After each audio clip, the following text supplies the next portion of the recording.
Okay guys, another question we get about juicing. A lot of people want to know why we need to make the juice fresh and keep it really cold. Sometimes people say, hey, can I just buy one of those packaged juices in the store? It's okay to buy juice at a store if it's at a juice bar, maybe at a health food store, and they're making it fresh in a juicer. But when we buy packaged juice in the store, if it's in a bottle or a container, it's been pasteurized, so it's been cooked. And you know, when we have something like this is live and active, it has antioxidants and vitamins in it and enzymes, things that are destroyed very easily by heat. So that's why we always want to keep it cold. And if we're having a juice that's been pasteurized, it's basically being heated and cooked with fire or steam or something like that. It's killing every single thing that we want to get, and that's why we want to make it fresh. We're designed to eat a lot of our food fresh and raw, so it's really important not to drink the packaged stuff and to actually get fresh raw food. Also, in the packaged ingredients, they might have preservatives, they might have different sugars added and things like that. This is all pure and natural, and that's the way we want to keep it. That's the foundation of the Carotid Detox program.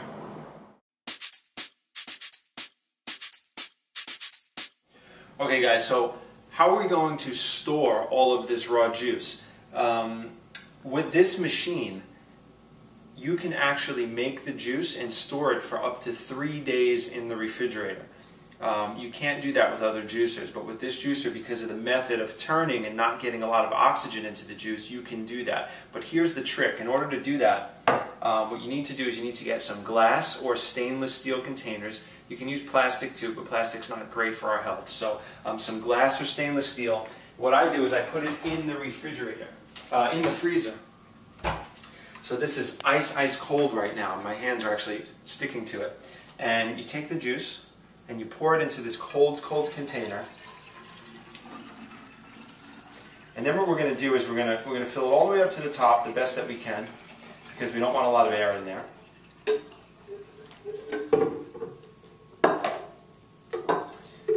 We're going to cap it off, and then I'm going to put this back into the freezer, but only for about 1 to maybe 2 hours tops. Okay, when you put glass in the freezer, it can get a little bit dangerous because if there's not enough room, the glass can break. So be very careful and really pay attention to what you're doing. Stainless steel containers are fine. 1 to 2 hours back in the freezer. Then you pull it out, you put it in the refrigerator. And the reason that we do that is because we're taking the juice at room temperature and we're going to make it really cold really fast, and that's going to help preserve the enzymes and the vitamins and the antioxidants in the juice. If you do that, you put it in your refrigerator. We've had juice up to even 4 days. Now it's always best fresh right now. The next day is great. The next day is okay. As you get further and further away from that, you know, the juice is getting older and older. But if you don't have a lot of time to juice, the important thing is to do it. So if you can only juice once every 3 or 4 days, do it this way. Get these containers, make them cold in the freezer, make a lot of juice at one time, and then keep them in the refrigerator, and you should be fine. It's still going to have the same effect. So that's our tip for storing juice.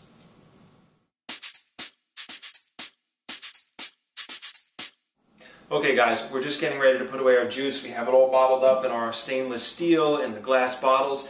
And another question comes to mind that a lot of people ask. They want to know how much fruit juice actually goes into something like this.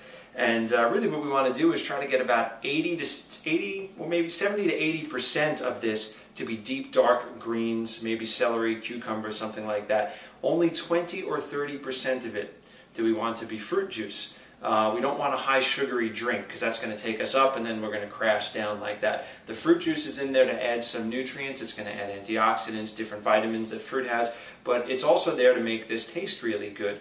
The rest of it is going to be deep dark greens, things with a lot of chlorophyll, a lot of minerals.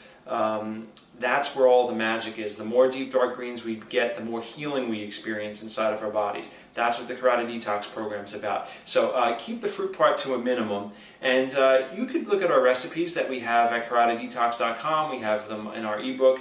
But really, just find out what you really love. Find the freshest vegetables that you can get and juice them up. Just find, you know, make your own recipe. You don't have to follow measurements when you juice. You'll get the idea. You know, you'll see what's happening when you're putting the juice in. You'll get about 20-30% fruit, and then just make the rest greens. Put as much as you can in there. And test it out. If you don't like the way it tastes, next time add a little more fruit, take out a little bit of greens, whatever you have to do. Just make sure you get it in.